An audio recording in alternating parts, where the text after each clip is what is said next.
Bueno, pues bienvenidas a las que están conectadas.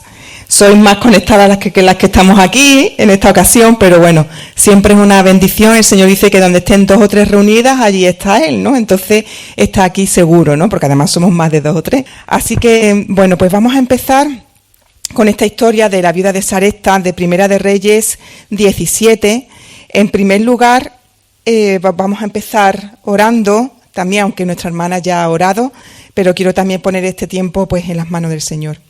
Sí, Señor, te damos muchas gracias por este día, Padre. Gracias te doy, Señor, por tu palabra también, que nos vivifica, Señor, que nos da aliento, que nos guía, Padre. Te doy muchas gracias por esta historia también en la cual podemos aprender tantas cosas, Señor, de Elías y de la viuda de Sarepta. Te pido, Señor, que tú abras nuestros corazones y nuestro entendimiento también, Padre, y que tú nos hables, Señor, esta mañana, que tú nos digas lo que quieras decirnos a nuestras vidas y a nuestros corazones. En el santo y bendito nombre del Señor Jesús. Amén.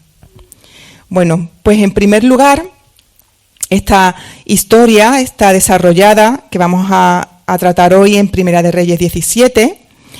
El contexto de esta historia, sabemos que el protagonista, uno de ellos, es Elías, el profeta Elías. ¿Y qué es lo que está ocurriendo en Israel en estos momentos? Pues Israel está reinando uno de los peores reyes de la historia de Israel, Acab. Este hombre, casado con Jezabel, dirige al pueblo a la adoración de Baal, induciéndolo a la idolatría, sirviendo y adorando a este dios falso. Hizo además altares e imágenes a la diosa Asera, que era una de las diosas paganas de aquella época. ¿Y qué ocurre finalmente? Pues que provoca la ira de Dios. Vemos en los primeros versículos de este capítulo cómo Elías predice además de parte del Señor una sequía en la tierra que duraría varios años, castigo derivado de esta idolatría en la que cayó Israel y por culpa de sus gobernantes. El versículo 2 dice: vino a Elías palabra de Yahvé. Vino palabra de Yahvé. El Señor, antes de actuar, habla. Antes de actuar, avisa. Cuando dice que va a hacer, hará, porque Él siempre habla verdad. Así que Dios le habla a Elías y planifica con los que le obedecen, indicando el camino y la dirección a tomar. ¿Qué es lo que le dice a Elías? El Señor le dice 3 cosas. Apártate, en primer lugar, vuélvete, tenía que volver al oriente, y en tercer lugar le dice escóndete, tenía que ir a un lugar, al arroyo de Kerit, y esconderse allí. ¿Por qué? Bueno, pues Elías no sabía por qué tenía que esconderse, pero había un motivo muy importante que después lo veremos, ¿no? El Señor lo tiene todo al control, lo vemos en este pasaje claramente, y él sabía que Elías sería buscado por el rey Acab y por eso lo escondió y lo alimentó. Así que también vemos que actuará así también con la mujer de Apocalipsis 12. En Apocalipsis 12:14 se habla de la mujer y el dragón, y dice en este versículo: y se le dieron a la mujer las 2 alas de la gran águila, para que volase de delante de la serpiente al desierto, a su lugar, donde es sustentada por un tiempo y tiempos y la mitad de un tiempo. El Señor esconde y sustenta a su pueblo de manera sobrenatural. Actúa cuando la persecución es fuerte y ardua, y cuando aún tiene un propósito para nuestras vidas y su reino, como así tenía todavía un propósito muy grande para Elías, que veremos después qué es lo que ocurre después de toda esta historia. El Señor actúa y es más poderoso que el enemigo. A ver, dite a ti mismo, di conmigo: el Señor es más poderoso que el enemigo. Eso es muy importante tenerlo siempre en cuenta. Y me sustentará, nos sustentará. No importa las circunstancias que vengan, el Señor está al control. Así que en este capítulo vemos que el Señor da indicaciones muy claras en su palabra en cuanto a nuestras vidas en todos los aspectos. ¿Haces tú en tu vida como Elías, que se fue y se escondió porque se lo dijo Dios? A lo mejor a ti no te está diciendo que te escondas, pero te está diciendo algo claro en su palabra, a través de su palabra, que te está confrontando, incluso te puede molestar, o simplemente que no te apetece cambiar. Sin embargo, Elías obedeció, se volvió, se escondió y los cuervos le sustentaron. Si obedecemos a Dios, Él nos sustentará. Para ello tenemos que distraernos menos, ir más a su palabra, más tiempo de oración, vidas más consagradas, menos apego a este mundo. El Señor está cerca, hermana, el Señor viene pronto y este pasaje es muy acorde a los tiempos que vienen. Bueno, seguimos con la historia. Elías fue a este arroyo, fue sustentado y alimentado por los cuervos y el arroyo se secó. Y Dios tenía preparado un segundo plan que no fue revelado hasta que el arroyo se secó. Aquí sacamos otro principio a tener en cuenta. Dios actúa y habla a su tiempo. Y muchas veces es al final, en la situación límite, cuando el arroyo se seca, entonces te dirige y te dice. Pero cuando ves que se va secando poco a poco, calla. ¿No os ha pasado en alguna circunstancia difícil que calla en ese momento que tú ves y actúa al final? Y al final es cuando ya actúa y habla. ¿Por qué lo hace? Pues porque quiere que confíes en Él. ¿Cuál era el plan? ¿Cuál era el segundo plan que tenía Dios para Elías? Ir a Sarepta de Sidón, donde allí había una viuda que le ayudaría y también Elías iba a ayudarla a ella. La viuda veía que también se acababa su provisión, Elías veía que se acababa el agua y en ese proceso, pues cuántos pensamientos y temores y sentimientos, ¿verdad? De duda, de lógica o de ciencia, se me acaba la harina y el agua, se me acaba el agua del arroyo. Sin embargo, Dios tenía todo preparado porque Él actuó sobrenaturalmente en esta historia. En el versículo 9 de este capítulo vemos cómo le dice: levántate, vete a Sarepta y mora allí. He aquí yo he dado orden allí a una mujer viuda que te sustente. Pero esta mujer tenía un plan, también tenía su plan. Elías ya sabía que Dios actuaba, entonces él esperaba, y él era un profeta que conocía al Señor y sabía que a su tiempo le hablaría. Sin embargo, esta viuda no, esta viuda tenía su plan, porque lógicamente, ¿cuál era el plan? Que no era el de Dios, comer lo poco que le quedaba y después morir. Y así es lo que le dice a Elías, ¿verdad? Un plan realista y objetivo para ella y su hijo, pero que no era el plan que Dios tenía preparado. Así que vemos que no solamente esta mujer planea su vida, sino también planea la vida de su hijo. Muy lógico en las madres, ¿verdad? O muy natural en las madres, el planear la vida de nuestras familias también. Pero Dios tenía otro plan. Él intervino. Y Él puede intervenir también en nuestras vidas y cambiar lo que es previsible y lo que es esperable. Vamos a ver ahora los requisitos que esta mujer tuvo que hacer para que Dios interviniera en su vida y fuera bendecida. En primer lugar, tenía que darle lo poco que tenía a Elías. Le quedaba un poco de harina, un poco de agua, de harina y un poco de aceite, y eso es lo que tenía. Sin embargo, Elías que le dice: hazme primero a mí la torta y después actuará Dios. ¿Por qué? En segundo lugar, Dios le daría el sustento, pero primero fue probada su fe y su obediencia. Antes de que Dios actuara, tenía que probar que ella tenía fe. Y para que Dios intervenga en la vida de ella y en la de su hijo, además tuvo que darlo todo lo que tenía, tuvo que darlo, tuvo que quedarse sin nada y poner su fe en Dios, demostrando que Él era antes que incluso el amor por su hijo. Nos recuerda la prueba de Abraham con Isaac también, ¿verdad? Como madres nos preocupamos, planeamos la vida de nuestros hijos a veces con lo que tenemos, pero Él interviene y piensa que la prueba puede venir en cualquier momento. Este era un momento de prueba para ella también, ¿no? ¿Cuál fue el proceso que pasó esta mujer? Fíjate que primero escuchó, lo vemos en el versículo 14, que dice: porque Yahvé Dios de Israel ha dicho así: la harina de la tinaja no escaseará, ni el aceite de la vasija disminuirá, hasta el día en que el Señor haga llover sobre la faz de la tierra. O sea que, en primer lugar, esta mujer tuvo que escuchar la palabra del Señor a través de Elías. En segundo lugar, tuvo fe a la promesa de que no le faltaría harina ni aceite. tuvo fe a esa promesa y a esa palabra que fue dada. Y en tercer lugar, el tercer paso fue obedecer. Me recuerda esta historia también a la parábola de las vírgenes, las que no estaban preparadas porque no tenían aceite. ¿Qué habían hecho? Pues quizás habían hecho lo contrario a esta mujer. No habían escuchado, no habían escuchado la voz de Dios a tiempo, no tuvieron suficiente fe y no obedecieron.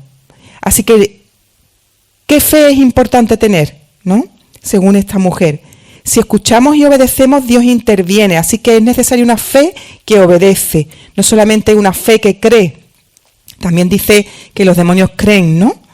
Así que la diferencia es que nosotros tenemos que tener una fe que obedece, no solamente una fe que cree. Y esta fue la fe que tuvo esta mujer en esta circunstancia, en esta prueba tan difícil, una fe que obedece.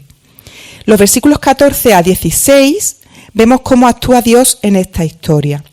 En primer lugar, les daba cada día el aceite y la harina que necesitaban. El Señor no les dio mucha harina y mucho aceite. Aquí tienen 20 tinajas o 40 o 100 tinajas de cada cosa, ¿no? No, sino que el Señor les daba lo que necesitaban cada día. Otra enseñanza y otro principio también importante a tener en cuenta, que Dios fue fiel a su promesa y así aconteció, ¿no? Tenía que acudir a la tinaja con el temor, esta mujer cada día, de preguntarse, ¿habrá hoy? ¿Habrá aceite? ¿Habrá harina hoy? ¿Podremos comer hoy? Y eso era día a día, ¿no? Igual que el maná que caía en el desierto diariamente. También al final de la historia tenemos otro episodio, y es que el hijo enferma, y en este momento flaquea la fe de esta mujer. ¿Y por qué hace el Señor esto? ¿Por qué lo hace? ¿Lo hace para castigarla? ¿Qué hace esta mujer? Se culpabiliza y además se acuerda de los pecados pasados, de sus pecados pasados. Vemos que esta mujer es llevada otra vez a una situación límite nuevamente. Después del milagro de las tinajas llenas de aceite y harina todos los días, ahora duda, ahora se culpabiliza y se acuerda de sus pecados pasados. Qué humano es esto, ¿verdad? También. ¿Tenía razón esta mujer al pensar esto? ¿Por qué permite Dios la enfermedad del hijo? Era necesario que esta mujer reconociera lo que reconoce en el versículo 24, cuando dice: entonces la mujer dijo a Elías: ahora conozco que tú eres varón de Dios y que la palabra del Señor es verdad en tu boca. Así que era necesario esta situación límite para que ella reconociera que era Dios quien la estaba sustentando. Aún no se había dado cuenta, aún no, en su corazón aún no había reconocido que era Dios quien estaba actuando, era Dios quien la estaba sustentando, ayudando, y que estaba sanando a su hijo también.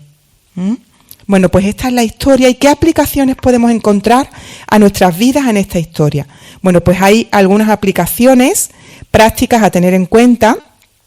Como en primer lugar, Dios interviene en nuestras vidas y la de nuestros hijos cuando Él es realmente lo primero. Dice: buscad primeramente el reino de Dios y después todas las cosas os serán añadidas. Así que recuerda que primero tuvo que darle todo a Elías y obedecer, y fue así, ¿no? Esto significa que también en nuestras vidas podemos tener situaciones incomprensibles y situaciones límites. En segundo lugar, el Señor nos habla a través de circunstancias límite para que veamos su fidelidad, su poder, y para que además le demos toda la gloria a Él. Hasta que no estuvo a punto de perder a su hijo, no reconoció y no se dio cuenta del poder de Dios que estaba actuando en su vida, y era Él quien la estaba sustentando. En tercer lugar, lo que ocurre a nuestros hijos puede afectarnos tanto espiritualmente como emocionalmente como madres. Lo que ocurre en nuestra familia nos puede afectar espiritualmente y emocionalmente. Ella, ¿qué pensó? Se culpabilizó cuando su hijo enferma. Se acordó de sus pecados pasados. ¿Era por sus pecados pasados? No, no era por eso, por lo que estaba ocurriendo. Era porque era necesario esa situación para que ella reconociera que lo que estaba ocurriendo en su vida, lo estaba haciendo Dios. y que era Dios, y que Elías era varón de Dios, ¿no? Que aún no lo había ella reconocido. El Señor también nos habla a través de circunstancias límite para que veamos su fidelidad y su poder. En tercer lugar, como he dicho, es importante descansar en sus promesas y en su poder. Una noche reflexionaba sobre el versículo sobre esto de qué significa descansar en el Señor, que muchas veces decimos a los hermanos, ¿no? En circunstancias complicadas le decimos descansa en el Señor, como si eso fuese tan fácil, ¿no? Y una noche yo pensando en esto decía, es que esto no es tan fácil. ¿Cómo se hace? ¿Cómo podemos descansar en el Señor?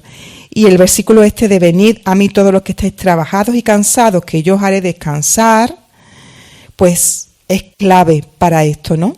Nosotros por nuestras fuerzas no podemos descansar en el Señor. Nosotros por nuestras propias fuerzas no podemos descansar en el Señor. Tenemos que ir a Él. Él dice, venid a mí. Tenemos que ir a Él para que Él actúe, para que Él nos dé ese descanso. Ese descanso te lo da Él, no lo encuentras tú por tus propias fuerzas, sino que es Él, en ese ir a Él, en ese acudir a Él, en ese pedirle que te dé el descanso y dejar todo en sus manos y dejar de actuar por ti misma. Ahí es cuando Él te da el descanso, cuando tú dejas de actuar por ti misma y cuando tú pues realmente acudes a Él, ¿no? No tenemos que hacer otra cosa que estar cerca de Él y que sea Él lo primero en nuestras vidas. Bueno, me gustaría terminar con una conclusión, y es que vienen tiempos difíciles, hermana. Es tiempo de ir al Señor con una fe que obedece. Llena tu lámpara de aceite, búscalo, escúchalo y obedece. El Señor puede actuar de una manera sobrenatural en tu vida, pero recuerda que Él actúa a su tiempo, que las circunstancias límites son para su gloria, que necesitamos confianza, obediencia, esperar en su plan como hizo Elías. Él fue preparado también a través de estas circunstancias para, a continuación, fíjate lo que le pasó a Elías fue primero la situación en el arroyo de sequía. En segundo lugar, esta experiencia, esta situación con la viuda. Todo esto le estaba preparando a él para, de alguna manera también, que él viera el poder de Dios para actuar en lo que a continuación iba a venir. ¿Qué acontecimiento iba a venir después? Pues Elías iba a buscar a Acab, iba a reunir a los profetas de Baal y iba a preparar los altares, ¿no? Y está, como sabéis, esta historia de que el Señor manda fuego y al final todos son destruidos, todos los profetas de Baal, ¿no? La situación más, creo yo, que más dura, ¿no? Que pasa Elías, como sabemos después su ánimo cae, ¿no? Y Dios lo fue preparando también a través de estas circunstancias. Si pasas por circunstancias difíciles, es porque el Señor también te está preparando para una cosa más importante, porque te va a utilizar, porque tiene un propósito para tu vida. Dios te lleva a situaciones límite porque quiere prepararte para algo más importante, más difícil. Y probablemente efectivamente antes del momento más duro de la vida de Elías, pues él fue preparado.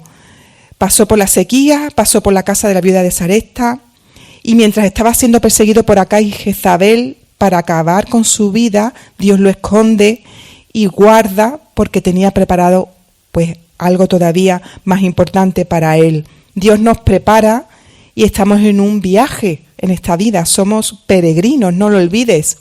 Dios tiene en este camino de la vida sorpresas. Sorpresas tiene la vida, ¿no? Pruebas tiene la vida. Y son para que lo reconozcamos que es Él el que está actuando en nuestra vida, que es soberano y que está al control, y venga lo que venga, pues el Señor nos guardará. Pero es verdad que nosotros tenemos que poner de nuestra parte, que no nos pase como a las vírgenes que tenían sus lámparas vacías. Para ello tenemos que tener una fe que obedece. Tenemos que obedecer, confiar, acudir a Él y que Él sea lo primero, ¿no? Y actuar como esta mujer que actuó con fe, con obediencia y buscando lo primero al Señor, ¿no?